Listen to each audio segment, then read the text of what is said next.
Hey everyone, it's Tatiana from EdTrust, and today I'm with. Nicholas Munyon-Penny, Assistant Director of P12 Policy. So, what do you do in your role here at EdTrust? What I've mainly focused on is doing research around how assessment and accountability systems are currently working, and then advocating for ways that they can work better for all students. Recently released a new report on how district leaders and advocates can build parent support for statewide assessments. Can you give us a quick overview? Yeah, sure. So we worked with the Collaborative for Student Success and National Parents Union to talk to district leaders about how they're already using state assessment results to make decisions about how resources can be allocated to the schools, classrooms, students that need them most. And then we also talked to parents through a national poll to understand sort of how they are perceiving assessments, as well as how they would like to be engaged around the results, including how how their child is doing, as well as how they can be involved in decision making around the data. So, what are statewide assessments designed to do? Yeah, great question. So statewide assessments are really designed to assess students against grade level standards so that we know where they are in their learning, and then really allows us to understand where the most need is and allocate additional resources, whether that be money or additional staff or additional instructional time to make sure the students are getting to where they need to be to succeed. So, what are some of the key findings from the report? So one of the biggest findings is that we found out that district leaders are, actually already using assessment data in the ways that is intended, which is really exciting to hear. We really wanted to dig in to get some specifics around what that looks like.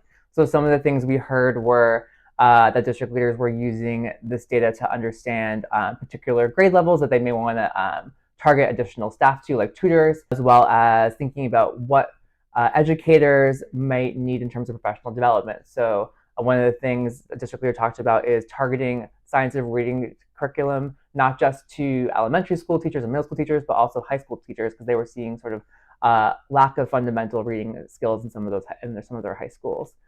We also heard things about sort of like changing schedules around, so thinking about ways that we can integrate intervention blocks, additional learning time, without sort of pulling students out of that core academic time. We also heard a lot from parents around sort of like how they want to be engaged around the results, as well as sort of whether or not that actually was happening.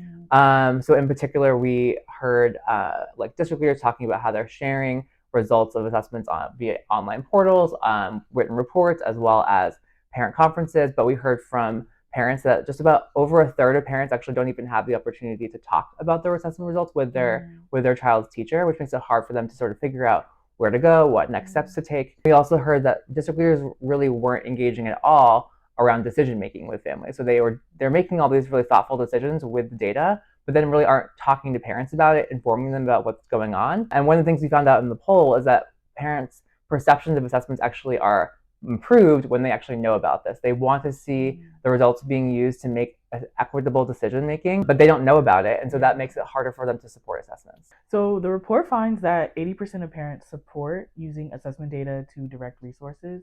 What do you think contributes to this support? So I would say one of the things that we found in addition to that is sort of there's like mixed perceptions around assessments. About like 40% of parents said that they sort of had very positive views, 40% said they had mixed views, 20% just had pretty negative views. And I think a lot of that comes from not really understanding how assessments are being used.